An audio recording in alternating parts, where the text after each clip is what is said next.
Hello student, मैं राजकुमार सैनी आप सभी छात्रों का बोर्ड कक्षाओं के लिए महत्वपूर्ण प्रश्नों की श्रृंखला में हार्दिक स्वागत करता हूं। पहले बच्चों, आज हम देखो 10 की प्रश्नावली है उसका अभी रिविजन कर रहे हैं, ठीक है ना। जिसमें सबसे पहले पढ़ रहे हैं प्रमेय 10 मिनट से त्रिभुज की माध्यिकाएं संगामी होती है तो आपस में 2 अनुपात 1 में क्या करती है, विभाजित होती है। जैसे मान लो हमारे पास ये क्या रहा है, बीसी को त्रिभुज आ रहा है, ठीक है ना। इसकी माध्यिका क्या है, एक तो इसकी बी माध्यिका है, एक सी एफ माध्यिका है और एडी को हम क्या करेंगे, सिद्ध करेंगे, ठीक है ना। एडी फिलहाल माध्यिका नहीं है, क्योंकि संख्या में दिखाने का मतलब ये जो बिंदु आपका यहाँ पर जैसे ओ बिंदु हमारे जी मान लो ये जी है, तो आपको ये प्रूव करना था कि जो बी ई सी एफ और एडी वो तीनों कहाँ से गुजरी, जी से गुजरी, ठीक है ना। तो इससे दिखाना थोड़ा मुश्किल होता है, तो हम क्या करेंगे, 2 को मान लेंगे, तीसरा हम क्या करेंगे, सिद्ध करेंगे। तो दिया गया क्या लिखना आपको, यानी ए बी सी एक त्रिभुज है जिसकी बी ई तथा सी एफ माध्यिकाएं हैं, माध्यिकाएं हैं मतलब 2 ही माध्यिकाएं इसकी, एक तो बी है और दूसरी क्या है, सी एफ है। एडी को आप क्या करेंगे, भी सिद्ध करेंगे। तो अब सिद्ध क्या करना आपको, ये तो इसको एडी को माध्यिका दिखाना है, तो माध्यिका दिखाना मतलब ये बी डी और डी दोनों क्या आएंगे, बराबर आएंगे। क्या लिख दो आप, एडी माध्यिका है, एडी माध्यिका है। एक तो आपको ये सिद्ध करना है, दूसरा देखो ये जो माध्यिका है ना, ये सारी आपकी 2 अनुपात 1 बेटे, यानी जब आप ए जी और जी डी का अनुपात लोगे या बी जी अनुपात जी ई लोगे या सी जी अनुपात जी एफ लोगे, तो सारा कितना आएगा आपका, 2 अनुपात 1 आएगा। ये आपको सिद्ध करना है। यानी एक तो आपको एडी को माध्यिका दिखाना है, बाकी इन माध्यिकाओं का जो अनुपात है वो आपका कितना आएगा, 2 अनुपात 1, ये आपको सिद्ध करना है। तो देखो इसमें रचना किया आपने पहले, और रचना आपने कैसे की, पहले रचना लिख दो आप एक बार। यानी रचना करने के लिए आपको यहाँ पर लिखना पड़ेगा, क्या लिखना पड़ेगा, देखो आपने ये जो ए डी एन इसको आपने एम तक बढ़ाया, किस प्रकार से, ए जी बराबर ये जी एम लेकर के, चाहे तो इसको आप यहाँ पर ओ मान लो, कोई दिक्कत नहीं है, ठीक है ना। तो आपने क्या लिख दिया, रचना के अंदर आपने लिखा है, यानी ए जी बराबर जी एम लेकर एडी को एम तक बढ़ाया तथा साथ में एम को आपने बी व सी से मिलाया तथा एम को बी व सी से मिलाया। ये आपने इसकी जो रचना वो लिख दी है। अब देखो जो इसकी उत्पत्ति है वो देखिए, जहाँ तक हम इसकी उत्पत्ति की बात करें तो सबसे पहला काम तो हमारा क्या रहेगा, हमें इसे बी डी बराबर डी सी को क्या दिखाना है, बिल्कुल बराबर दिखाना है। तो देखो जब कोई 2 भुजाएं आपको बराबर दिखाने तो तब आप क्या करते हो, या तो आप 2 त्रिभुजों को सर्वांग से दिखा के उनको बराबर दिखाते हो। ये देखो यहाँ पर सर्वांग तो हो ही नहीं सकते किसी वाले में, क्यों, कुछ बराबर नहीं आ रहे हैं, ठीक है ना। तो हम क्या करेंगे, इस बी एम सी को क्या मान लूँगा मैं, एक समांतर, किसको, बी एम सी जी को, इसको मैं मानूंगा समांतर चतुर्भुज। यानी मैं बात कर रहा हूँ किसकी, मैं यहाँ पर देखो इस चतुर्भुज की बात कर रहा हूँ, आपको इसको देखना एक बार। ये जो चतुर्भुज आपको दिख रहा है, मैं इस चतुर्भुज की बात करने वाला हूँ, और मेरा क्या प्रयास रहेगा, मैं इसको दिखाऊंगा समांतर चतुर्भुज, ठीक है ना। अब देखिए इसको समांतर चतुर्भुज दिखाने के लिए आपको क्या करना पड़ेगा, और आप जानते हैं कि समांतर चतुर्भुज के लिए आप या तो समूह जैसे समांतर होती है, तो हमें यही सिद्ध करना पड़े। तो इसके लिए आप ऐसा करेंगे, पहले आप इस त्रिभुज ए बी एम काम लेंगे, यानी त्रिभुज ए बी एम में। तो देखो ए बी एम में क्या रहा है मेरे पास, इसमें एफ है, वो ए बी का मध्य बिंदु है, एफ ए बी का मध्य बिंदु है, ये आपको दिया है पहले से। और दूसरा देखो ये जो जी है ना, वो ए एम का मध्य बिंदु है, जी ए एम का मध्य बिंदु है। ये बात आपने कहाँ से लिख दी, ये देखो रचना से पता आपको, क्यों रचना माना आपने, ए जी बराबर जी एम मानना है, तो ये बात आपने दे दी रचना से। 2 कारण हो गए ना। और अब देखो आपने 9वीं क्लास में फॉर्मूला पढ़ रखा है कि त्रिभुज की 2 भुजाओं के मध्य बिंदुओं को मिलाने वाला रेखाखंड तीसरी भुजा के समांतर और उसका आधा होता है। तो इसका मतलब क्या हो गया, इसलिए जो आपके पास ये एफ जी है, कौन सा, ये जो आपका एफ जी है वो इस बी एम के बिल्कुल क्या आ गया, समांतर आ गया, दिख रहा है ना। मैं इसकी बात कर रहा हूँ, ये जो आपका है वो बिल्कुल इसके क्या आ गया, समांतर आ गया। यानी इसलिए एफ जी समांतर आ गया किसके, बी एम के। अब देखिए जब एफ जी बी एम के समांतर, तो एफ जी किसका पार्ट है, सी एफ का पार्ट है। इसका मतलब एफ सी है वो भी क्या है, बी एम के समांतर है। जब एफ जी बी एम के समांतर है, इस बात को आप ऐसे लिख दोगे कि एफ सी पूरा ही क्या है, इस बी एम के समांतर है। तो लिख दिया जब एफ सी पूरा बी एम के समांतर, तो आप मान लेंगे जी सी भी क्या बी एम के समांतर है। इसका मतलब क्या हुआ, जी सी समांतर है किसके, बी एम के। इसको आपने इक्वेशन फर्स्ट मान लिया, यानी जो आपका जी सी है वो बी एम के बिल्कुल क्या आ गया है, समांतर आ गया है। अब देखो जो शर्त आपने इधर लगाई है, अब देखो वही शर्त हम उधर लगाने वाले हैं। तो इस बार मैं इस त्रिभुज ए एम सी की बात करूँ, मैं त्रिभुज ए एम सी में, इसमें देखो जी तो क्या है, जी ए एम का मध्य बिंदु है। ये आपको दिया है पहले, ये रचना से दिया गया आपको, ये जो जी है वो क्या है, ए एम का मध्य बिंदु है। ये बात आपने रचना से लिख दी। दूसरी बात, जो ई है वो ए सी का मध्य बिंदु है, ई ए सी का मध्य बिंदु है, ये आपको दिया है पहले से। तो इनसे आपने रिजल्ट निकाल लिया कि जो जी ई होगा वो बिल्कुल समांतर है किसके, एम सी के समांतर, क्योंकि ये मध्य बिंदु हो गया ना इसका। इस त्रिभुज की आप बात कर रहे हो, इसमें आपके पास क्या अगर जी है वो तो ए एम का मध्य बिंदु है और ई है वो ए सी का मध्य बिंदु है। तो ये मध्य बिंदु मिलाने वाला रेखाखंड हो गया ये, और ये रेखाखंड क्या आ गया, इससे एम सी के समांतर आ गया। जब ये जी ई समांतर है तो मतलब पूरा बी भी क्या हो गया, इसके समांतर हो गया। इसका मतलब पूरा बी है वो किसके समांतर है, एम सी के समांतर है। तो देखो जब बी समांतर हो गया, इसका मतलब वाले जो बी जी है वो भी क्या आ गया, एम सी के समांतर। ये मैंने 2 नंबर मान लिए। अब देखो आपने 9वीं क्लास में परमे पढ़ रखी है कि अगर किसी भी चतुर्भुज की सम्मुख भुजाएं परस्पर समांतर होती है तो वो क्या होता है, एक समांतर चतुर्भुज होता है। तो देखिए आप समीकरण 1 व 2 से ये रिजल्ट निकाल लोगे, समीकरण 1 व समीकरण 2 से। तो इनमें आपने देखा जो बी जी है ना वो तो है एम सी के समांतर, और जो बी एम ओ के समांतर है जी सी के समांतर है, ठीक है ना। तो इस बात का मतलब ये हुआ कि यहाँ पर जो मैंने बी है ना, सॉरी बी लिखना आपको, यहाँ पर क्या लिखना, बी जी लिखना, बी जी, कि बी तो पूरा हो गया ना पहले।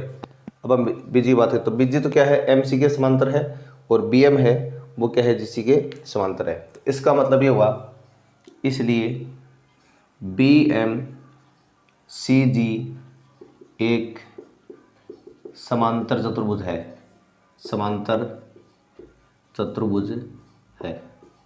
तो पहले आपने इसको क्या दिखा दिया, ये एक समांतर चतुर्भुज जो है वो आपने इसको दिखा दिया है।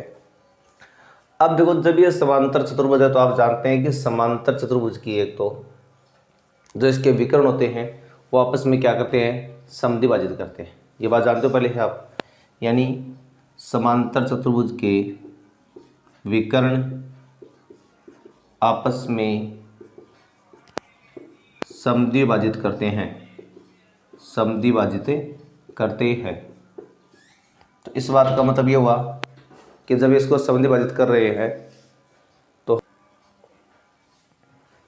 तो समद्विभाजित करने का मतलब ये हुआ कि बी डी का मान डी सी के बराबर आ गया, एक तो बी डी बराबर डी सी, और दूसरा जो जी डी है वो आ गया डी एम के बराबर, जी डी बराबर आ गया डी एम के। ये दोनों आपने रिजल्ट निकाले, जो बी डी का मान है वो डी सी के बराबर आ गया और जी डी का मान वो आ गया डी एम के बराबर, ठीक है, क्योंकि विकर्ण आपस में क्या कर रहे हैं, इसके समद्विभाजित कर रहे हैं। तो इसको आप एक बार मान लेंगे समीकरण नंबर 3, और मान लो ये समीकरण नंबर 4 है। अब देखो समीकरण 3 से आपने क्या लिखा, इससे आपने लिखा कि जो बी डी है ना उसका मान डी सी के बराबर आ रहा है।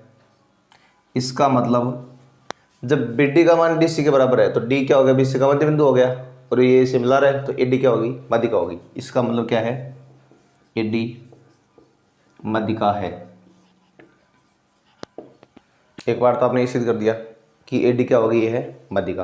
अब देखो दूसरा पार्ट, दूसरे पार्ट में आपको सिद्ध करना है, क्या सिद्ध करना है कि इनका जो अनुपात बन रहा है वो 2:1 बन रहा है। तो देखिए आपको यहाँ पर पता है, यानी देखो मैं समीकरण नंबर 4 की बात कर रहा हूँ, मैं 4 से 4 नंबर देखो यहाँ पर ये आपको पता है कि जी डी का मान किसके बराबर है, डी एम के बराबर है। चलो इसके बाद हम बाद में करेंगे। सबसे पहले आपको पता है कि जो ए जी है उसका मान जी एम के बराबर है, ए जी का मान किसके बराबर है, जी एम के बराबर, ये आपको रचना से पता है। ए जी का मान जी एम के बराबर लिया आपने पूरा बिल्कुल इसके। अब आपको अनुपात तो ए जी और जी डी का निकालना है ना। यहाँ ए जी देखो मेरे पास आ रहा है सेम, जी एम के आप 2 टुकड़े कर दोगे और आपने लिख दिया कि जो एच जी बराबर है वो जी एम आ गया आपका, ये रचना से आपने लिख दिया है। अब देखो दूसरी बात, मेरे को एच जी और जी डी का अनुपात निकालना है ना, तो जी एम के आपने 2 टुकड़े कर दिए, कौन से, G D plus D M कर दिया आपने। अब एच जी रहेगा सेम यहाँ पर, जी डी भी सेम आ रहा है, और डी एम जो है ना वो आपको पता है जी डी के बराबर है, डी एम है वो जी डी के बराबर है। तो ये बात आपने समीकरण 4 से लिख दी। अब इधर मेरे पास आ रहा है एच जी, इधर मेरे पास आ गया 2 जी डी आ गया, एच जी बराबर 2 जी डी। अब इनका जब आप अनुपात बनाओगे तो देखो आप क्या करेंगे, आपको पता है कि एक एच जी किसके बराबर आ रहा है, 2 जी डी के बराबर आ रहा है। जब अनुपात लिखोगे तो आप एच जी को ऊपर लिखो और जी डी को इसके नीचे लिखो। अब ये मान पहले इसके ऊपर आएगा 2, एक नीचे आएगा, तो एच जी अनुपात जी डी मेरे पास कितना आ गया है, 2:1। मतलब इन दोनों का अनुपात आपने क्या प्राप्त कर लिया, 2:1 प्राप्त कर लिया। अब इसी तरह से आप इन दोनों का अनुपात लिख दोगे सीधा इसी में, यानी इसी प्रकार। तो आपने लिख दिया ए जी अनुपात जी डी बराबर रहेगा बी जी अनुपात जी ई बराबर रहेगा और सी जी अनुपात जी एफ। तो इन सब का अनुपात आपको क्या आएगा, 2:1। यही सवाल में क्या करना था, आपको सिद्ध करना था। तो ये तो हमारी परमेय, ये जो परमेय होती है तीनों आपस में वो संगामी होती है और साथ में एक दूसरे को 2:1 में क्या करती है, विभाजित करती है। अब देखिए जो आपके कुछ प्रश्नों में समस्या है वो देखिए आप। तो सबसे पहले बात करते हैं एग्जाम्पल नंबर 2 की बात करते हैं। देखो जो अगला एग्जाम्पल नंबर 2 है, इसमें लिखा है कि चतुर्भुज आपके पास ABCD आ रही है। जैसे मान लो हमारे पास ये कोई क्या है, चतुर्भुज ABCD किसी प्रकार से बना हुआ है, ए बी सी और ये डी। इसमें क्या लिखा हुआ है, एक चतुर्भुज ABCD के कोण बी और सी के अर्धक परस्पर बिंदु पी पर मिलते हैं। देखो बी और जो सी बिंदु है ना, उन दोनों के आपको अर्धक लेने हैं। तो इसका अर्धक लिया आपने ये और आपने इसका अर्धक लिया ये, दोनों कहाँ पर मिलते हैं, बिंदु पी पर मिलते हैं। ठीक है, अब आपको दिखाना क्या है, तो सिद्ध कीजिए कि बिंदु पी सम्मुख भुजाओं ए बी और सी डी से क्या है, समदूरस्थ है। अब बिंदु जो पी है ना, उसकी ए बी और सी डी से दूरी निकालनी है। तो देखो दूरी आप हमेशा क्या करते हो, लंबवत ही मापते हो आप। ये दूरी इसकी लंबवत मापी आपने, यानी किसी भी बिंदु की अगर आपको रेखा से दूरी निकालनी तो आपको हमेशा उसको लंबवत ही मापना है। तो हमें यहाँ पर सिद्ध करना है कि जो पी एम बराबर क्या आएगा, पी एन, ये आपको प्रूव करना है। तो देखिए हम ये कैसे सिद्ध करेंगे। तो देखो इसको प्रूव करने के लिए आपको क्या करना पड़ेगा, यहाँ पर देखो आपने 10.1 और 10 देखो 2 पर पढ़ी है। 10.1 पर में तो आपने क्या पढ़ा है कि मान लो 2 बिंदु आपके पास ये, इनको मिलाने वाला रेखाखंड है, ये एक बिंदु आपके पास, ये इन दोनों से क्या है, समदूरस्थ है या समान दूरी पर है। तो ये जो इसका बिंदु पथ बनेगा वो क्या बनेगा, इसका लंब समद्विभाजक बनेगा। ठीक है ना, ये आपने पढ़ा है। फिर आपने इसका उल्टा पढ़ा है, अगर मान लो किसी 2 बिंदु का एक रेखाखंड क्या हो, उसका लंब समद्विभाजक हो तो उन दोनों बिंदु से क्या होता है, समदूरस्थ होता है। फिर देखो आपने परमेय 10.2 पढ़ी है। परमेय 10.2 में आपने क्या पढ़ा है कि अगर मान लो आपके पास ऐसे 2 प्रतिच्छेदी रेखाएं हो, तो एक बिंदु ऐसा होगा जो क्या हो, उन दोनों मतलब रेखाओं से समदूरस्थ हो, यानी समान दूरी पर हो ऐसे। तो उसका जो बिंदु पथ बनेगा ना, उनसे बनने वाले कोण का क्या आएगा, अर्धक आएगा। यानी उसको समानुपात हम क्या करेगा, उसको विभाजित करेगा। ये आपने पढ़ा है। पर आपने उल्टी पर पढ़ी, इसका विलोम पढ़ा है। अगर मान लो किसी बिंदु का बिंदु पथ उन रेखाओं से बने कोण का अर्धक हो ऐसे, तो वह बिंदु क्या होता है, उन दोनों रेखाओं से समदूरस्थ होता है। ठीक है ना, हम इन्हीं में से एक प्रमेय को काम लेके ये बात सारी वो सिद्ध करने वाले हैं। अब देखो यहाँ पर कोणों के अर्धक दिए गए हैं आपको, ये पी सी है वो तो कोण सी का अर्धक है, और जो पी है वो साथ में क्या है, बी कोण का भी अर्धक आपको दिया गया है। तो देखिए इसके लिए पहले आप इसको सवाल को सिद्ध कैसे करो, देखो इसमें वर्टिकल अब सारे, तो पहले इसमें दिया कर लिखो, यानी ABCD क्या है, एक चतुर्भुज है, चतुर्भुज है। और इसमें साथ में क्या है मेरे पास, ये मान लो कोण नंबर 1 है, या लिख दो आप सीधा PC कोण C का, और PB तथा PB कोण B का अर्धक है, कोण B का अर्धक है। अब इसमें आपको देखो सिद्ध क्या करना है, इसमें आपको सिद्ध करना है कि जो पी एम है ना वो किसके बराबर आएगा, पी एन के बराबर, ये आपको सिद्ध करना है। तो देखो इसमें आप पहले रचना कर लोगे। रचना कैसे करनी है आपको, रचना करने के लिए आप ना यहाँ पी से आना इस बी सी पर एक लंब डाल देंगे इस तरह से। ये तो आपने ये यहाँ पर इस पर कोई लंब डाल दिया आपने पी एल, जो क्या है बी सी पर लंबवत आ रहा है। तो रचना में आप लिख दोगे यानी पी एल लंब बी सी खिंचा, बी सी खिंचा। अब देखो इसकी उपपत्ति है वो। तो देखिए सबसे पहले हम बात करते हैं यहाँ पर, ये जो पी सी है वो क्या आ रहा है, इस कोण सी का अर्ध कार्य है, मतलब ये बी सी और सी डी भुजाओं का क्या आ रहा है, अर्ध कार्य है। तो आप लिखोगे पी सी कोण सी का अर्धक है, या फिर आप इस बात को यूँ लिख देंगे कि जो पी सी है वो बी सी तथा डी सी भुजा का, डी सी भुजा से बने कोणों का क्या है, अर्धक है। तो जब ये इसका अर्धक है तो आपको इस बात का पता हो गया कि प्रमेय 10.2 के द्वारा उसके विलोम के द्वारा कि ये जो बिंदु P है वो इस सी डी और बी सी दोनों से क्या आएगा, समान दूर पर जाएगा, ठीक है ना। इसका मतलब जो आपके पास पी एन है वो क्या आ गया, किसके बराबर आएगा, पी एल के बराबर। ये आपने एक बार समीकरण नंबर 1 जो आपका बिंदु P है वो दोनों भुजाओं से क्या हो गया, समदूरस्थ हो गया, किससे, डी सी और बी सी दोनों से, यानी पी एन बराबर आ गया मेरे पास पी एल के। इसको मान लिया अपने एक बार समीकरण नंबर 1। अब देखो दूसरा, आप होता है जो पी बी है ना वो कोण बी का क्या है, अर्धक है। पी बी वो कोण बी का अर्धक है, ये इसको आप यूँ लिख दो, जो पी बी है वो भुजा ए बी तथा सी बी से बने कोणों का अर्धक है। सभी इनसे बने कोणों का अर्धक है, इस बात का मतलब ये हुआ हमारे पास क्या, कि जो बिंदु P है उसकी दोनों भुजाओं से दूरी क्या समान होगी, यानी से जो आपका PM है वो किसके बराबर आ गया, PL के बराबर। ये आपने समीकरण नंबर 2 मान ली है। अब देखो समीकरण 1 और देखो 2 दोनों में समान पद आपका दायां पक्ष आ रहा है ना PL, तो इनका बायां पक्ष भी क्या हो गया, समान हो गया, यानी समीकरण 1 और समीकरण 2 से। तो मेरे पास Pn का मान क्या आ गया है, PM के बराबर। और ये इसमें आपको करना था, सिद्ध करना था कि जो बिंदु P है वो DC और AB दोनों से क्या आएगा, समदूरस्थ आएगा। तो ये था हमारा एग्जाम्पल नंबर 2, ठीक है ना।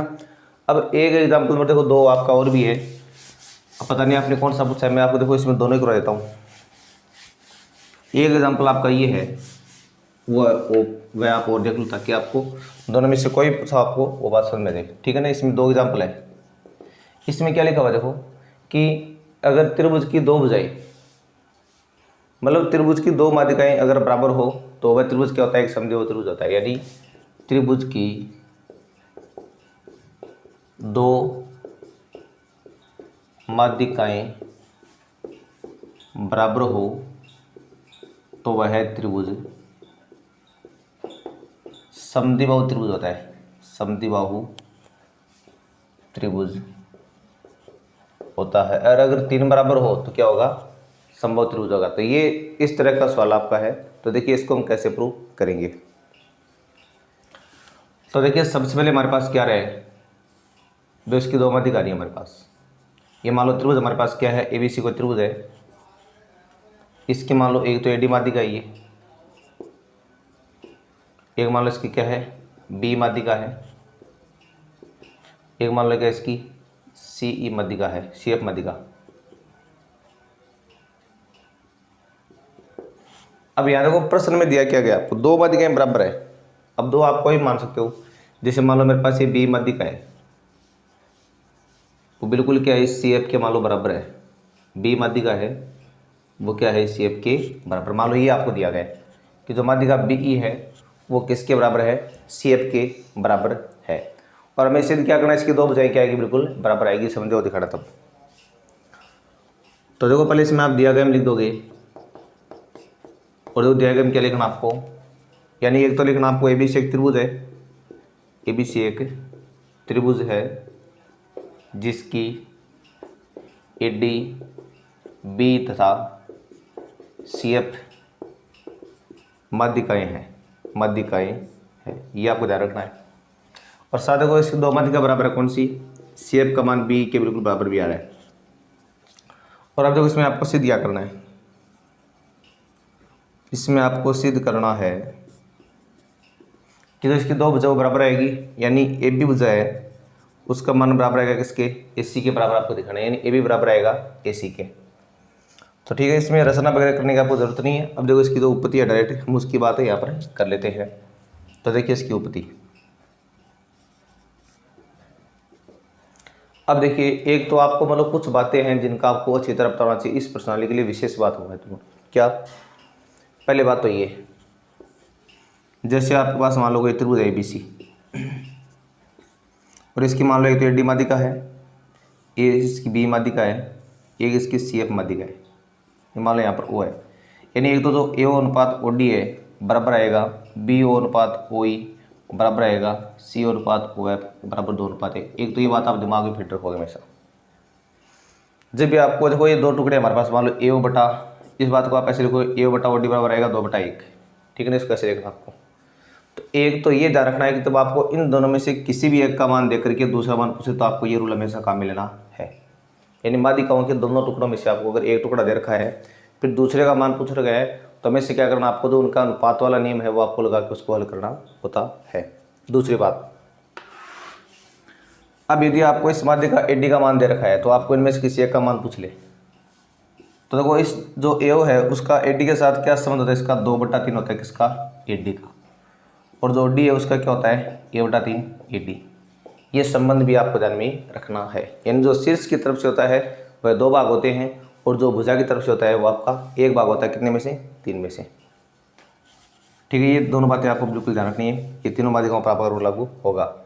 अब देखो यहाँ पर हमारे पास देखो क्या रहा है, देखो मेरे पास क्या रहा है, बी सी एफ बराबर आपको देखो बी दिया है पहले से, सी एफ बराबर बी आपको पहले से क्या किया गया है, दिया गया है।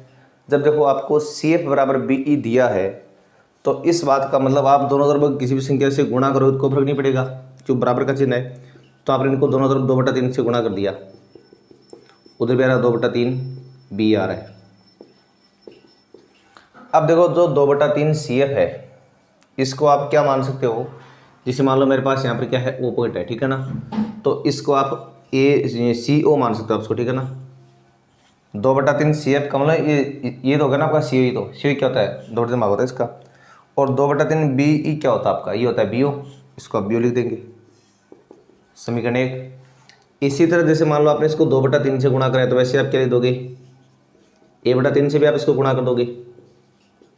जब 1/3 से गुणा करोगे तो इसका तो बन गया ओ एफ और इसका बन गया क्या, ओ ई, यानी ओ एफ बराबर भी किसके आ गए हैं, ओ ई के बराबर आ गए हैं। ये मैंने मान लिया समीकरण नंबर 2, ठीक है। अब ये तो पहले आपने क्या प्राप्त कर लिया है, 2 समीकरण इस तरह से अलग अलग प्राप्त कर ली है। अब हम आगे बात करते हैं अपने उन 2 त्रिभुजों की जिनको आप सर्वांग सम दिखा करके और अपनी ये दोनों भुजाएं बराबर लेकर के आ सकते हो। तो देखो जो डायरेक्ट ए बी और देखो ऐसे वो देखो आपके काम इसमें सीधी आएगी नहीं, तो हम क्या करेंगे यहाँ पर 2 त्रिभुज इस तरह से काम लेंगे। एक तो मैं देखो ये त्रिभुज का ले लेता हूँ पहले, और दूसरे वाला भी नहीं, इधर वाला ही ले लिया। मतलब त्रिभुज आपको वो लेनी है जिनमें आपका कोई शीर्ष अभिमुख कोण की कंडीशन बनती हो, वह त्रिभुज आपको काम में लेना होता है। और मान लो कि ये आपका पॉइंट ओ यहाँ पर है, क्या बना हुआ पॉइंट ओ, तो आप केवल इन दोनों त्रिभुजों की बात आप कर रहे हो। अब देखिए जब आप इन दोनों त्रिभुजों की बात कर रहे हो तब देखो इन दोनों त्रिभुजों पहले हम क्या दिखाएंगे, इनको सर्वांग सम दिखाएंगे। तो देखो सर्वांग सम कैसे दिखाना आपको, तो आप लिखना त्रिभुज बी एफ ओ तथा त्रिभुज सी ई ओ में। आप बी एफ ओ और सी ई ओ की बात कर रहे हैं, जिसमें पहला कारण तो मेरे पास क्या रहा है, बी ओ का मान है ना वो तो सी ओ के बराबर आ रहा है, बी ओ बराबर सी ओ, जो आपको समीकरण 1 से बताया। यानी आपकी ये भुजा इसके बराबर होगी बिल्कुल, और ये ऊपर वाले है ना वो इसके बराबर होगी, कहाँ से, समीकरण 2 से। और साथ में ओ एफ का मान किसके बराबर है, ओ ई के बराबर, ये समीकरण 2 से लिख दिया।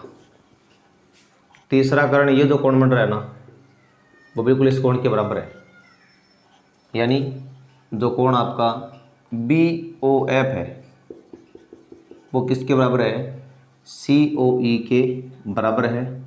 ये आपने क्या लिख दिया है, शीर्षाभिमुख कोण लिख दिया आपने, शीर्षाभिमुख कोण। तो 3 रीजन हो गए हमारे पास, BO बराबर CO हो गया है, OF बराबर OE हो गया है, और तीसरा BOF कोण है वो COE के बराबर आ गया है शीर्षाभिमुख कोण के द्वारा। इसका मतलब जो त्रिभुज आपका BOF है वो किसके सर्वांग सम आ गया, त्रिभुज COE के सर्वांग सम। किस नियम से, SAS नियम से। तो देखो जब दोनों आपस में सर्वांग सम हो गए हैं तो सर्वांग सम होने का मतलब ये हुआ कि इनके संगत पार्ट भी बराबर हो गए, मतलब ये जो BF है वो बिल्कुल C के बराबर हो गई है। इसका मतलब मेरे पास BF का मान किसके बराबर आ गया है, CE के बराबर। ये आपने CP से लिख दिया है। दूसरा कारण, जब देखो ये दोनों बराबर आ गए तब आप क्या करेंगे, दोनों तरफ 2 से गुणा कर सकते हो, कोई इतनी है, तो 2BF भी किसके बराबर आएगा, 2CE के बराबर आएगा। अब देखो डबल BF का मतलब क्या होता है, डबल BF का मतलब ये भी बन सकता है आपका ये, क्योंकि ये इसका मध्य बिंदु बिल्कुल, तो इसका मतलब क्या हो गया मेरे पास, ये भी हो गया है, और यहाँ पर जो 2CE है उसका मतलब मेरे पास क्या हो गया है, AC हो गया है। इसमें आपको यही सिद्ध करना था। इसका मतलब क्या प्रमाणित हो गया है कि ABC एक समद्विबाहु त्रिभुज है। अब देखो हम आगे नेक्स्ट प्रश्न की बात करते हैं। अब देखो सबसे पहले हम प्रश्नावली जो 10 की है 10.2 उससे संबंधित कुछ महत्वपूर्ण प्रश्न उनकी देखो बात करते हैं जो आपने पूछे हैं। तो देखिए इसमें आपका एक आता है, सबसे पहले 3 नंबर का प्रश्न आता है। इसमें क्या लिखा है कि एक त्रिभुज ABC माध्यिकाएं ADB और CF बिंदु G पर क्या करती है, परिच्छेद करती है। ठीक है ना, आपके पास क्या है, यहाँ पर एक त्रिभुज आ रहा है ABC और इसकी माध्यिका लेनी है आपको AD, BE और CF। ये बिंदु G पर क्या करती है, प्रतिच्छेद करती है। ठीक है ना, तो दिया गया तो पहले आप इसमें ये लिख दोगे AD, BE, CF त्रिभुज की माध्यिकाएं हैं, और इसमें आपको सिद्ध क्या करना है, इसमें आपको सिद्ध करना है कि AD प्लस BE क्या आएगा, AD प्लस BE ग्रेटर आएगा 3/2 ABC। ये आपको इसमें अभी क्या करना है, दिखाना है। तो देखिए इसकी उपपत्ति के बारे में आप जब आप इसकी उपपत्ति के बारे में बात करते हैं, आपको इसमें एक तो AD और BE चाहिए और ये चाहिए आपको त्रिभुज AB। देखो अगर आप AB में जा काम लेंगे तो ये देखो बता मेरे पास AB है और ये मेरे पास क्या है, AD है, और ये मेरे पास क्या है, BE है। देखो इन तीनों से मिलने से आपका त्रिभुज कौन सा बन रहा है, ये त्रिभुज बन रहा है आपका। तो आपको पहले इस त्रिभुज की बात कर लेनी है यहाँ पर। तो मैंने क्या लिखा, यहाँ पर जो त्रिभुज ABG है मैंने उसकी बात की है। तो आप लिखोगे त्रिभुज ABG में, और आप जानते हैं किसी भी त्रिभुज में 2 भुजाओं का योग 30 से हमेशा बड़ा होता है, ये पर में पढ़िया आपने। इसका मतलब क्या आ गया, मेरे पास जो AG प्लस BG है वो ग्रेटर आ रहा है AB से। अब AG का जो मान है वो आप उनको AD की फॉर्मूले करना है, तो आप इसको क्या लिखोगे, 2/3 इसको आप AD कर दोगे, और जो BG है उसको आप क्या कर देंगे, 2/3 BE कर दोगे। उधर मेरे पास क्या आ रहा है, AB आ रहा है। अब देखो इन दोनों में से आपने 2/3 बाहर कॉमन लिया है, और ये मेरे पास आ रहा है AD प्लस BE जो AB से ग्रेटर आ रहा है। अब इसको उठाने के लिए आप दोनों तरफ क्या करेंगे, इस 3 को मतलब दोनों पक्षों को आप 3 से गुणा कर दोगे, या फिर आप यूँ मान लो कि आप इसको उठाना है ना, तो ये देखो एसमी का है, तो दोनों तरफ आप इसको 3/2 से क्या करेंगे, गुणा करेंगे। और 3/2 से किसी भी एसमी का के दोनों पक्षों को गुणा करने पर उसके चिन्ह में कोई फर्क नहीं पड़ता क्योंकि धनात्मक संख्या है। तो आपने इधर इसको देखो 3/2 से गुणा कर दिया है, ये मेरे पास है AD प्लस BE, और इधर भी आपने इसको क्या कर दिया, 3/2 से गुणा कर दिया है, जिसे ये कट रहा है, ये कट रहा है। तो मेरे पास अभी क्या आ गया है, जो AD प्लस BE है वो किससे ग्रेटर आ रहा है, 3/2 AB से ग्रेटर आ रहा है। यहाँ सॉरी AB ठीक है ना, ये AB लिखा हुआ है। तो इसमें आपको यही सिद्ध करना था। ठीक है ना। ये था आपका सवाल नंबर 3। अब देखो उसके बाद में आपने मेरे से एग्जाम्पल नंबर 4 है, नहीं सॉरी प्रश्न संख्या 4 है, देखो वो ही पूछा है। तो आप 4 का प्रश्न और देखिए।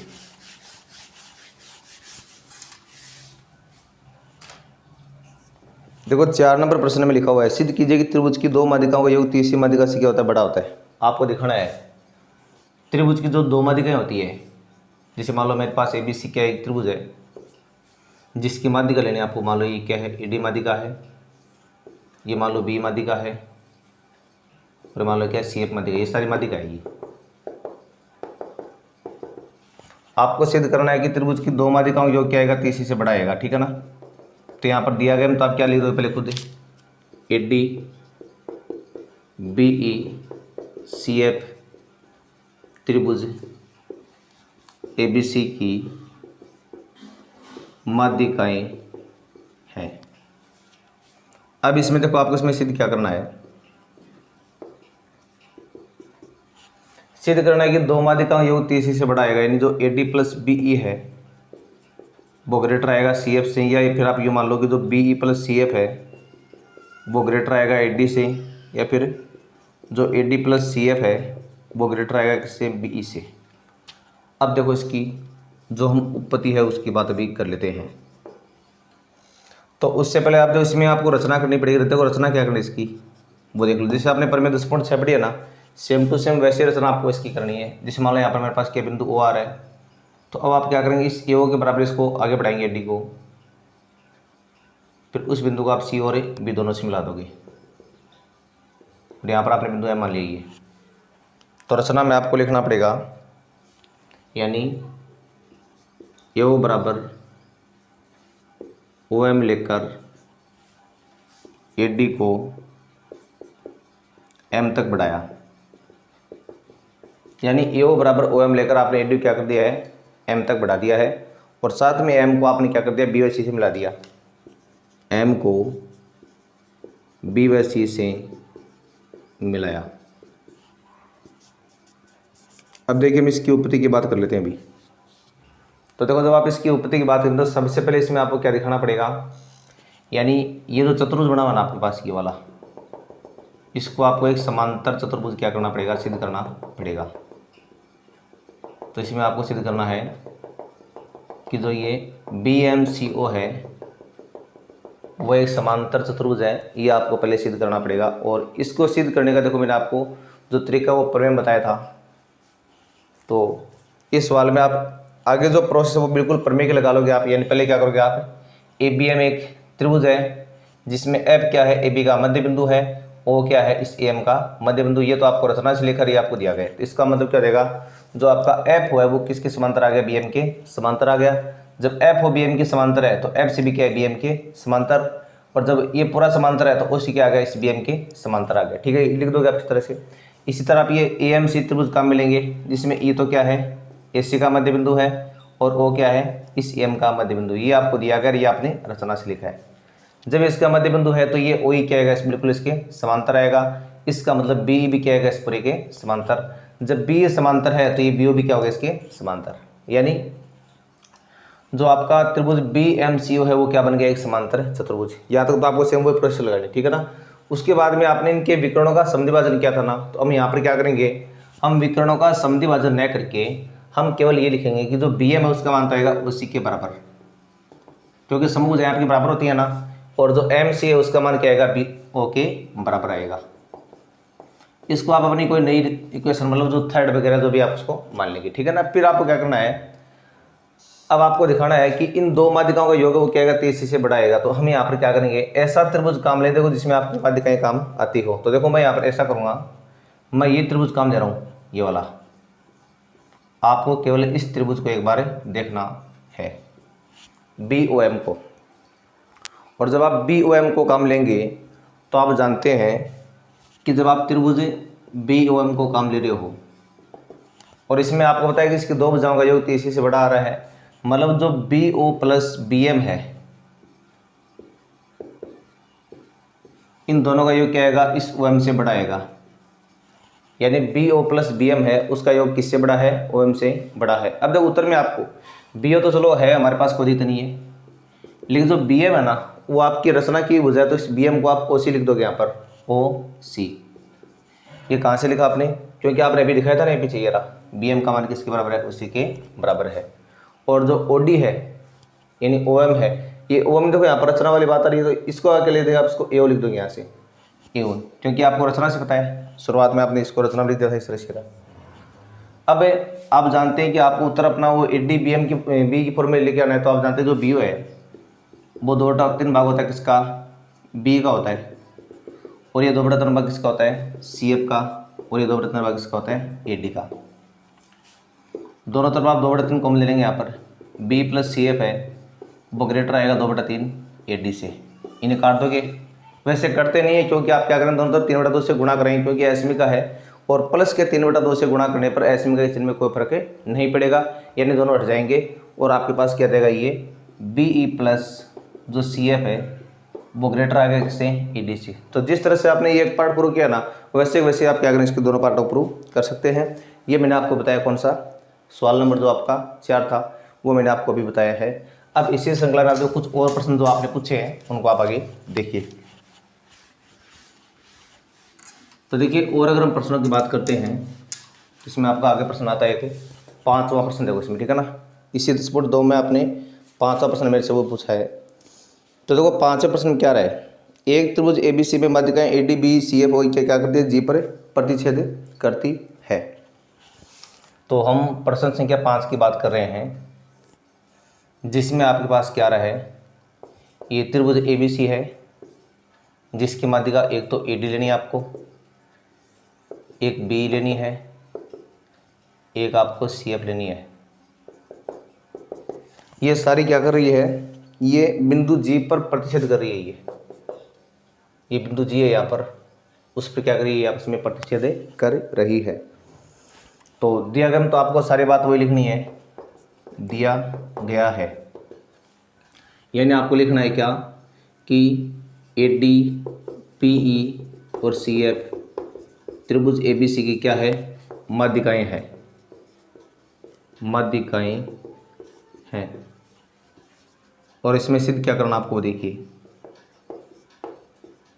इसको सीधा आपको इसमें यह करना है कि 4 A D plus B plus C F, 4 A D plus B plus C F किससे ग्रेटर आएगा, 3 A B plus B C plus A C क्या आएगा, ये ग्रेटर आएगा। तो देखो उधर तो आपको भुजा लेके आनी है ए बी बी सी ए सी, इधर आपको क्या ले रही है, माध्यिका लेके आनी है A D B C F. तो देखो अगर हम इसकी देखो ए बी की बात कर लेते हैं पहले एक बार, ए बी त्रिभुज है और इसकी एक साइड के लिए आपको मध्य का जो पार्ट वो लेना है, तो हम यहाँ पर क्या करेंगे, तो देखो यहाँ पर आप इसके लिए मतलब एक भुजा को आपको अलग छोड़ना है ना, तो हम क्या करेंगे, इस इतने त्रिभुज काम ले लेंगे यहाँ वाले को। यानी आप पहले किसकी बात करने वाले हैं, आप पहले इस त्रिभुज की बात करोगे। तो त्रिभुज आपका ए बी जी बना हुआ है, पहले हम उसकी बातें कर लेते हैं। तो आपने क्या लिखा, आपने लिखा इसकी उपति में, यानी त्रिभुज ए बी जी में, और इसमें आप जानते हैं कि इसकी दो भुजाओं का योग 30 क्या होता है, बड़ा होता है। तो इसका मतलब जो ए जी प्लस बी जी है वो ए बी से क्या आएगा, ग्रेटर आएगा। एक बार आप इसको है ना यहीं तक क्या मान लेंगे, समीकरण नंबर 1 मान लेंगे, ठीक है ना। अब आप किसकी बात करेंगे, अब आप इसकी बात करेंगे, यानी जो त्रिभुज आपका बी जी सी है उसकी, तो आपने लिखा त्रिभुज बी जी सी में। और जब आप बी जी सी की बात करोगे तो आपको इसमें पता है कि जो बी जी प्लस सी जी है वो भी क्या आएगा, बी सी से ग्रेटर आएगा 2 नंबर। फिर आपको क्या करना है, त्रिभुज ए जी सी की बात करनी है, ए जी सी में। इसमें भी आपके पास क्या आएगा, जो ए जी प्लस सी जी है वो भी किससे ग्रेटर आएगा, ए सी से ग्रेटर, समीकरण नंबर 3। तो पहले आपने इतना प्राप्त कर लिया है। अब देखो उत्तर में आपको क्या करना है, आपको दिख रहा है कि उत्तर में A B plus B C plus A C तीनों का योग करना है। तो हम यहाँ पर क्या करेंगे, तीनों का योग कर देंगे। तो आपने लिखा समीकरण 1, 2 व 3 को जोड़ने पर, जिससे आप इन तीनों को जोड़ोगे तो देखो जोड़ने पर आपके पास क्या शर्त आएगी, बाएं पक्ष में तारा मेरे पास ए जी प्लस बी जी प्लस फिर बी जी प्लस सी जी प्लस फिर ए जी प्लस सी जी और उधर मेरे पास आ रहा है AB plus BC plus AC, आपको वो प्राप्त हो रहा है। बाएं पक्ष में ये 6 पद आ रहे हैं, उधर मेरे पास कह रहे हैं वो 3 पद आ रहे हैं। ये सारे क्या डबल है, 2 ही 2 जी है हमारे पास, 2 ही BG है और 2 ही CG है। ये ग्रेटर हैं AB plus BC plus AC से। तो देखो दो तो हमारे पास ही। अब देखो अपना जो उत्तर है वो आपको किस फॉर्मूले लेके आना है, ADB शेप की फॉर्मूले लेके आना है। तो आपको पता है जो AG होता है ये AD का 2/3 भाग होता है।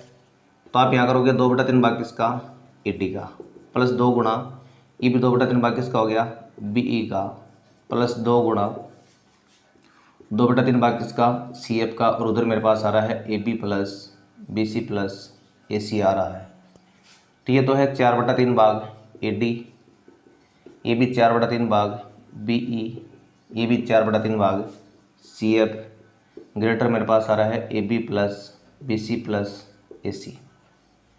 अब देखिए जो 4/3 है वो आपने कॉमन लिया बाहर, AD plus BE plus CF, और किससे ग्रेटर आ रहा है, AB plus BC plus AC के द्वारा। अब देखो उत्तर में आपको इधर 3 को उठाना है ना, बट्टे वाले को 3 को हम उधर लगा देंगे, यानी आप दोनों तरफ आप 3 से क्या करेंगे, गुणा करेंगे। ऐसे में क्या है, प्लस की संख्या से गुणा करने में कोई फर्क नहीं पड़ेगा। तो मान आपका आ गया 4 AD plus B plus CF और 3 AB plus BC plus AC ETC। तो इस प्रश्न में आपको ये क्या करना था, सिद्ध करना था। ये हमने अभी पढ़ा है कौन सा, सवाल नंबर जो आपका 5 था वो हमने पढ़ा है। उसके बाद देखिए आप नेक्स्ट जो अगला प्रश्न है वो। अब देखो जो आगे हम बात कर रहे हैं इसमें प्रश्न संख्या जो 8 है उसकी बात कर रहे हैं। 8 नंबर प्रश्न में क्या दिया गया है कि ABC एक समद्विबाहु त्रिभुज है। तो पहले आपको लेना है ABC क्या, एक समद्विबाहु त्रिभुज। अब समद्विबाहु त्रिभुज होने का मतलब इसकी देखो दो भुजाएं बिल्कुल बराबर है, वो दो चाहे आप कोई भी काम मिले, जिसमें AB बराबर आ रहा है AC और BC का मध्य बिंदु क्या आ रहा है, D आ रहा है। एक आपको BC का मध्य बिंदु क्या लेना, आपको D लेना ही है। तो अब इसमें आपको सिद्ध क्या करना है, सिद्ध कीजिए कि परिकेंद्र, अंतःकेंद्र, लंब केंद्र सभी क्या होते हैं, आपके इस रेखा AD पर स्थित होते हैं। ये D रेखा कोई भी आपको दिया गया, तो पहले इतनी सी बात लिखनी है बस, मुख्य दो ही बात है। यानी ABC को त्रिभुज है जिसमें AB बराबर AC और BD बराबर DC। और अब इसमें सिद्ध क्या करना, आपको सिद्ध यह करना है कि परिकेंद्र, अंतःकेंद्र, लंब केंद्र और केंद्रक सभी क्या है, AD पर स्थित है। तो देखिए एक तो इन सब का पहले आपको मतलब पता होना चाहिए, हालांकि मैंने आपको बता रखा है कि इन चारों का मतलब क्या था। मैं देखो एक बार आपको दोबारा बता दूं। सबसे पहले हम बात करते हैं किसकी, परिकेंद्र की। परिकेंद्र क्या होता है, परिकेंद्र यानी जो त्रिभुज की तीनों भुजाएं होती है, इन तीनों भुजाओं का जो लंब सदिभाजक होता है ये, तो ये जहां पर आके आपस में काटते हैं तो वो संगामी बिंदु क्या कहलाता है, आपका उसका परिकेंद्र कहलाता है। ठीक है, ये याद रखना है। और अगर आप अंतःकेंद्र की बात करें तो उसका मतलब क्या होता है, जो त्रिभुज के कोणों के समद्विभाजक होते हैं ना, ये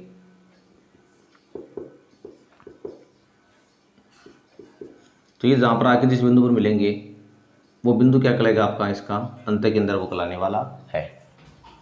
फिर अब बात करते हैं लंब केंद्र की। लंब केंद्र का मतलब ये होता है जैसे त्रिभुज आपके पास, इसकी जो माध्यिकाएं होती है ना, AD, BE और ये CF, ये जहाँ पर जिस पॉइंट पर आके मिलेगी वो पॉइंट क्या कहलाएगा, आपका उसका लंब केंद्र, सॉरी केंद्र कहलाएगा। ठीक है ना। हम पहले यहाँ पर लंब केंद्र की बात करेंगे तो ये क्या होंगे, इसके शीर्ष लंब होंगे। ठीक है, ध्यान रखना, शीर्ष लंब है ये। अगर आप किसकी लंब केंद्र की बात करें हो तो ये तीनों क्या होंगे, बिल्कुल शीर्ष लंब। तो शीर्ष लंब जहाँ पर आके जिस बिंदु पर काटेंगे वो क्या कहलाएगा, आपका लंब केंद्र कहलाएगा। और जो केंद्र होता है, केंद्र का आपको हमेशा माध्यिकाओं से प्राप्त होता है। इन जो माध्यिकाएं जहाँ पर आपके काटेंगे आपस में वो बिंदु क्या कहलाएगा, आपका केंद्रक कहलाएगा। तो ये चारों बातें आपको क्या करनी, बिल्कुल ध्यान रखनी है। भुजाओं का लंब समद्विभाजक जो होता है उनका संगामी बिंदु परिकेंद्र कहलाता है। कोणों के समद्विभाजकों का संगामी बिंदु आपका अंतःकेंद्र कहलाता है। और जो शीर्ष लंब होते हैं उनका संगामी बिंदु आपका क्या कहलाता है, लंब केंद्र। और जो माध्यिकाएं हैं उनका संगामी बिंदु क्या कहलाएगा, आपका केंद्रक कहलाएगा। तो जब आपने बात जान ली है तो हमें क्या करना है, इस एडी पर ये चारों बिंदु आपके आने चाहिए, आपको सिद्ध करना है। तो इसका मतलब जो एडी है इसको आपको चारों चीज दिखानी है। इसको भुजा का लंब संधिभाजक दिखाना है, कोण का संधिभाजक दिखाना है, इसको माध्यिका दिखाना है और साथ में इसको शीर्ष लंब दिखाना है। हमें मतलब ये चारों चीज सिद्ध करनी है। तो देखिए इसकी उपति के बारे में, तो सबसे पहले आपको त्रिभुज एक तो ABD काम लेना है तथा दूसरा आपको त्रिभुज ACD काम में लेना है। इन दोनों को पहले आप दिखाएंगे सर्वांग सम। तो लिखा आपने AB बराबर AC, ये मेरे को दिया है पहले से, और BD बराबर DC, ये भी मेरे को दिया है। और तीसरा कारण मेरे पास क्या आ गया है, जो AD दोनों में वो बिल्कुल उभयनिष्ठ आ रहा है, उभयनिष्ठ। इसका मतलब जो त्रिभुज ABD है वो किसके सर्वांग सम आ गए, त्रिभुज ACD के ट्रिपल SS नियम से। जब दोनों ये सर्वांग सम है तो इनके संगत पार्ट भी बराबर हो गए। मतलब संगत पार्ट की अगर हम बात करें तो मान लो आपका कोण नंबर 1 है, वो तो कोण नंबर 2 के बराबर हो गया। एक तो रिजल्ट आपने ये निकाल लिया है। दूसरा जो आपने ये यहाँ पर कोण नंबर मान लो 3 आई है, वो भी किसके बराबर आ गया, 4 के बराबर आ गया। तो ये आपने समीकरण 1 व समीकरण आपने 2 बना दी है। अब देखिए इसके बाद हम क्या करते हैं बात है, अब देखो हम इसको बारी बारी से सभी चीज़ें वो सिद्ध करेंगे। तो सबसे पहले आपको इसमें पता है कि जो BD है ना वो DC के बराबर दिया आपको शुरुआत में। जब BD का मान DC के बराबर है तो D क्या है, इस BC का मध्य बिंदु है, तो AD क्या होगी, इसकी माध्यिका होगी। इसलिए AD क्या है, माध्यिका है। जब AD माध्यिका है मतलब जब BD बराबर DC दिया गया तो AD क्या आपकी माध्यिका है। और जब AD माध्यिका है तो आपका जो केंद्रक है वो कहाँ पर आएगा, AD पे स्थित होगा। इसका मतलब केंद्रक AD पर स्थित होगा, केंद्रक AD पर स्थित होगा। एक पार्ट तो आपने पहले ये सिद्ध कर दिया है, अब दूसरा पार्ट। फिर देखो आपको कोण नंबर 1 कोण नंबर 2 के बराबर आ रहा है, बिल्कुल कहाँ से बराबर आ रहा है, ये आपने समीकरण 1 से लिख दिया। समीकरण 1 से जब कोण 1 2 के बराबर है, इसका मतलब क्या होगा, जो D है ना वो कोण A का क्या है, समद्विभाजक है। जब D कोण A का समद्विभाजक है, इस बात का मतलब क्या हुआ, इसलिए अब जो कोण के समद्विभाजक है उस पर क्या होता है, आपका अंतःकेंद्र होता है। इसका मतलब अंतःकेंद्र AD पर स्थित है। 2 रीजन लिख दिया आपने। अब देखो तीसरा रीजन, आपको पता है कि BD से एक सरल रेखा है, BD से एक सरल रेखा है, इसलिए इस पर जो भी कोण बनेंगे उनका जोड़ के आएगा 180 डिग्री आएगा। इसका मतलब कोण 3 प्लस कोण 4 आएगा 180 डिग्री। ये आपने रेखिक युग्म से लिख दिया है, यानी लीनियर पेयर से आपने इसको लिख दिया है। अब कोण देखो 3 और 4 देखो दोनों बिल्कुल बराबर है, कहाँ पर, ये समीकरण नंबर 2 में। तो आपने लिख दिया कोण 3 प्लस कोण 3 बराबर आ रहा है 180 डिग्री। 2 कोण 3 बराबर आ गया 180 और कोण 3 बराबर आ गया कितना, 90 डिग्री। कोण 3 का मान 90 आने का मतलब कि कोण 3 और 4 दोनों कितने हो गए, 90 के हो गए हैं। इसका मतलब जो AD है वो लंबवत आ रहा है किस पर, BC पर लंबवत आ रहा है। 90 होने का मतलब AD BC पर क्या आ गया है, लंबवत आ गया है। लंबवत आने का मतलब AD किसका काम कर रहा है, शीर्ष लंब का काम कर रहा है। इसलिए AD क्या है, शीर्ष लंब है। जब AD शीर्ष लंब का काम कर रहा है, और आप जानते हैं शीर्ष लंब पर क्या होता है, आपका लंब केंद्र होता है। इसका मतलब लंब केंद्र AD पर स्थित है। 3 पार्ट सिद्ध हो गया। अब देखो चौथा पार्ट हम बात करते हैं किसकी, परिकेंद्र की। तो परिकेंद्र के लिए AD क्या होना चाहिए, इस भुजा का लंब संधिभाजक होना चाहिए। तो आपको पता है चूंकि BD का मान तो किसके बराबर है, DC के बराबर है, ये आपको दिया है। और अभी आपने सिद्ध किया है कि AD आपने क्या है, BC पर लंब आ रहा है। इसका मतलब क्या हुआ, जब BD बराबर DC है और AD क्या है, BC पर लंब है। इस बात का मतलब ये हुआ कि AD किसका काम कर रहा है, AD भुजा BC का लंब समद्विभाजक है। जब इसका ये लंब समद्विभाजक है तो आप जानते हैं इसका मतलब परी के अंदर भी कहाँ पर आएगा, आपका AD परिस्थित होगा।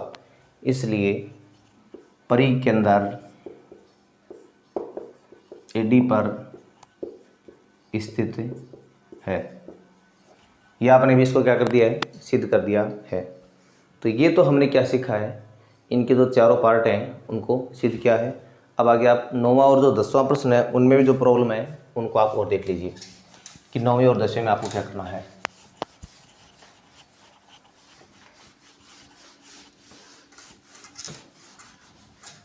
तो देखो हम प्रश्न संख्या 9 और 10 की बात कर रहे हैं। तो देखो 9वें प्रश्न में आपको ये दिया गया है इसमें कि एक त्रिभुज ABC का लंब केंद्र क्या रहा है, H आ रहा है। एक त्रिभुज आपके पास ABC कोई भी है मान लो, उसका लंब केंद्र H आने का मतलब क्या है, जब आप इनके शीर्ष लंब लोगे आप इस तरह से, ये एक आपने इसका ये शीर्ष लंब लिया,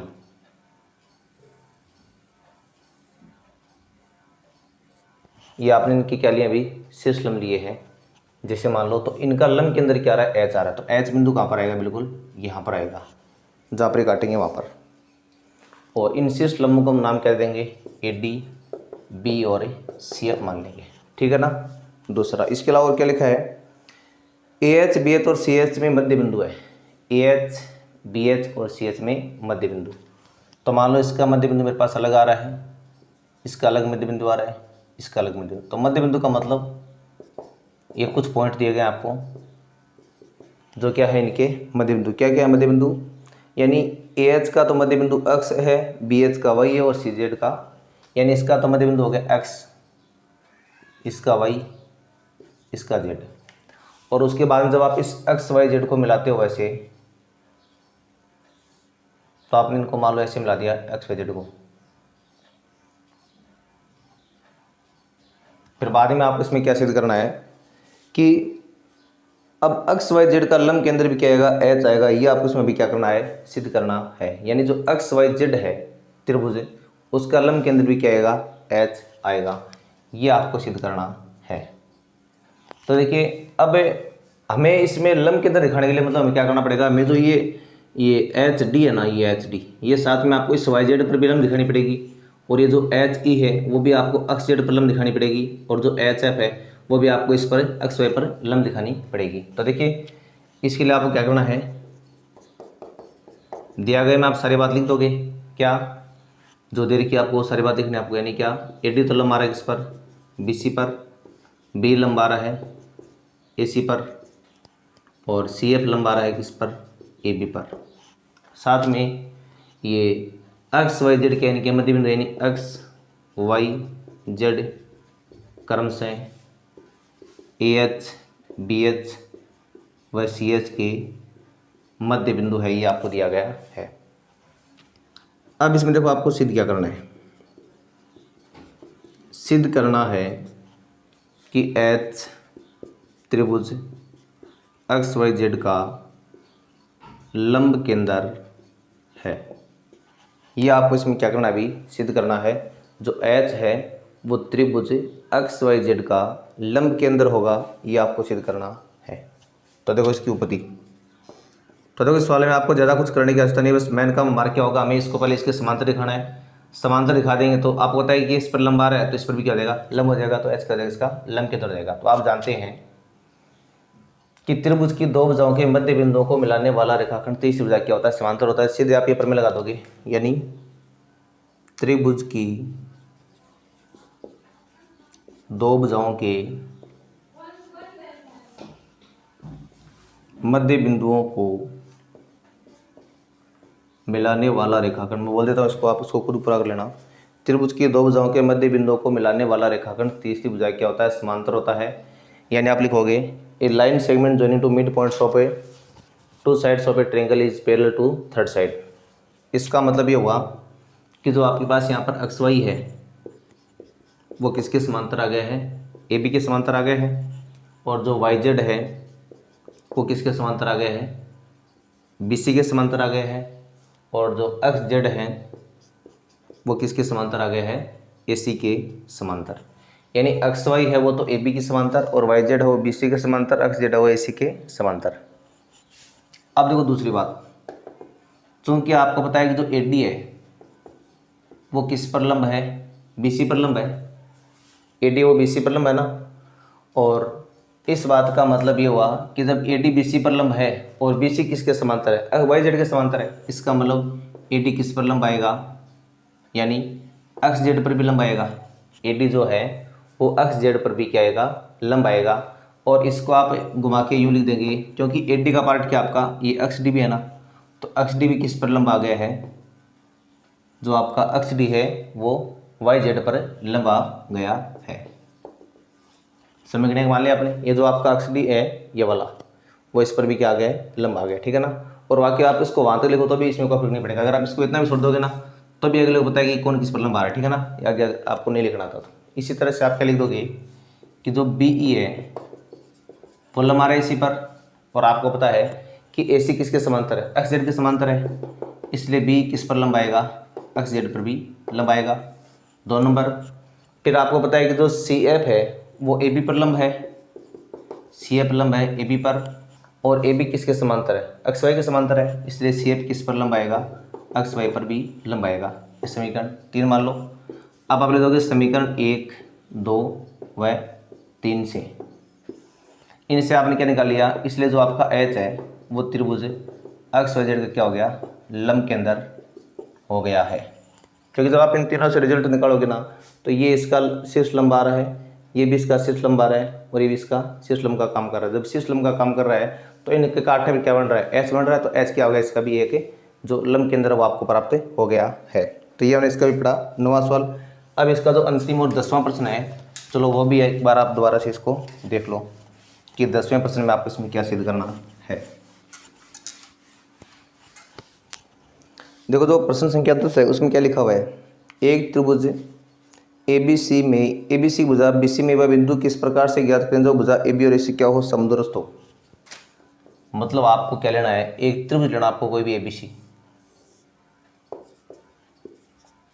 और उसमें क्या करना आपको, एक त्रिभुज ए बी सी की भुजा बी सी में वह बिंदु किस प्रकार ज्ञात करो, आपको बी सी पर कोई बिंदु ज्ञात करना है यहाँ पर कहीं पर भी, और वह बिंदु आप किस प्रकार से ज्ञात करोगे जो ए बी और ए सी क्या हो, समदूरस्थ हो। अब उस बिंदु की एक खासियत ये रहेगी, जैसे मान लो यहाँ पर डी लिया आपने, ये ए बी और ए सी दोनों से क्या रहेगा, बिल्कुल इनसे समदूरस्थ रहेगा ये, और दूरी आप हमेशा लंबवत मापते हो, इन दोनों से क्या रहेगा, ये समदूरस्थ रहेगा, ठीक है ना। तो इसमें आपको दिया गया में लिखना है कि जो ये बी एम है, यानी ए बी सी कोई त्रिभुज है, ए बी सी कोई त्रिभुज है, साथ में जो आपका डी एम है वो डी एन पर बराबर आ रहा है, और साथ में डी एम किस पर लंब आ रहा है, ए बी पर, और डी एन किस पर लंब आ रहा है, ए सी पर। और आपको ज्ञात क्या करना है, इस जो डी को मिलाने का जो बिंदु पथ है ना वो आपको ज्ञात करना है। तो आप ऐसा करेंगे, इस डी को ऐसे मिला दोगे ऐसे, तो आपको क्या करना है, यानी डी का बिंदु पथ है वो आपको ज्ञात करना है। तो देखिए इसकी उपपत्ति है, इसका जो हल है वो आप देखो एक बार, आपको यहाँ पर पता है प्रश्नानुसार, यानी प्रश्नानुसार जो डी है, डी बिंदु क्या रहा है, ए बी और ए सी समदूरस्थ है, यानी ए बी तथा ए सी से समदूरस्थ है। और जब आप ये जानते हो कि कोई बिंदु की इन दो भुजाओं से अलग अलग समदूरस्थ होता है तो उसका जो बिंदु पथ बनता है वो क्या होता है, उन दोनों भुजाओं से बनने वाले कोण का क्या आता है, समद्विभाजक आता है, ठीक है ना। तो 10.2 के प्रमेय के द्वारा आप क्या लिख दोगे, इसलिए जो डी ए क्या आएगा, बी ए तथा सी ए से बने कोणों का समद्विभाजक होगा। तो इसका मतलब ये हो गया, इसलिए जो डी ए क्या आएगा, कोण ए का समद्विभाजक होगा। तो आप ये लिख दोगे अतः वह बिंदु क्या होगा, वह बिंदु कोण ए का समद्विभाजक होगा, या ये लिख दो आप उस बिंदु का बिंदुपथ, अतः उस बिंदु का बिंदुपथ कोण ए का समद्विभाजक होगा। तो ये आपको इस तरह से इसमें क्या करना था, प्रूव करना था। तो ये हमने पढ़ा है, कौन सा, प्रश्न संख्या जो 10 है वो हमने पढ़ा है। तो देखो हमने जो लगभग बातें थी वो सारी यहाँ पर हम कर चुके हैं। अब देखो इस प्रश्न में क्या आता है, 1 2 3 नंबर का लगभग सवाल आता है, एक छोटा 1 नंबर का प्रश्न है वो आता है। अब देखो कुछ और अन्य महत्वपूर्ण जो प्रश्न है, तो देखो मैं उनके बारे में भी आपको छोटी सी बात है वो बता देता हूँ। देखो एक तो आपको ध्यान रखना है कि जैसे आपसे प्रश्न आएगा, त्रिभुज की तीनों भुजाओं से समदूरस्थ है, त्रिभुज की तीनों भुजाओं से समदूरस्थ मतलब इन तीनों से क्या है, समान दूरी पर रही है। तो आपको बताइए क्या बनेगा, ये अंतःकेंद्र का अंतःकेंद्र आ गया आपको इस, तो उसका बिंदुपथ क्या हो जाएगा, हमेशा अंतःकेंद्र होगा। जब भुजाओं से समदूरस्थ की बात करोगे आप तो अंतःकेंद्र आएगा। अगर आपसे ऐसे पूछ ले भुजाओं का लंब समद्विभाजक, भुजाओं का, देखो प्रश्न आपको 2 प्रकार से पूछ सकता है वो, यानी देखो ऐसे प्रश्न बनेगा, त्रिभुज की तीनों भुजाओं का लंब समद्विभाजकों, लंब समद्विभाजकों का संगामी बिंदु, संगामी बिंदु का बिंदुपथ, या हमारा संगामी बिंदु क्या कहलाएगा ये पूछ लेगा। या त्रिभुज की तीनों भुजाओं से समदूरस्थ बिंदु का विभव। देखो दोनों का यहाँ पर एक ही मतलब है। एक में तो पूछ रहा है कि इस बिंदु की तीनों भुजाओं से क्या दूरी समान है, तो दूरी समान हो तो अंतःवर्त बनेगा तभी तो समान होगी ना, तो अंतःकेंद्र होगा। तो इसका आंसर भी क्या देगा आपका, देखो इसमें तो आपसे क्या पूछा, त्रिभुज की तीनों भुजाओं से समदूरस्थ बिंदु का बिंदुपथ, तो इसका आंसर क्या हो जाएगा आपका, अंतःकेंद्र हो गया, अंतःकेंद्र। लेकिन देखो इसका अलग मतलब है, त्रिभुज की तीनों भुजाओं के लंब समद्विभाजक, तो यहाँ पर देखो आप परिकेंद्र की बात कर रहे हो आप।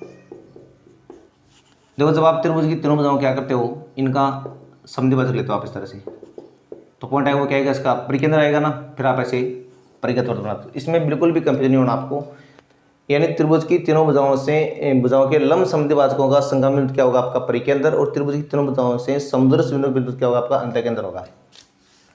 इसी तरह से ये प्रश्न आपको देखो तीनों कोणों के लिए पूछ सकता है, तीनों कोणों के समद्विभाजकों का संगम बिंदु, या त्रिभुज की तीनों शीर्षों से समदूरस्थ बिंदु का बिंदुपथ। तो देखो इन दोनों बातों का अलग अलग मतलब जान लिया आप। पहले बात का मतलब क्या है, त्रिभुज के कोणों का समद्विभाजकों का संगामी बिंदु। तो देखो आप जो इसके कोण लेंगे इस तरह से, इनका जब आप संगामी बिंदु लेते हैं तो जहाँ पर काटेगा वो बिंदु क्या आएगा इसका, यानी परिकेंद्र अंतःकेंद्र आएगा, ठीक है ना, अंतःकेंद्र। जब आप कोणों का समद्विभाजन करोगे तो आपको क्या प्राप्त होता है, हमेशा अंतःकेंद्र प्राप्त होता है।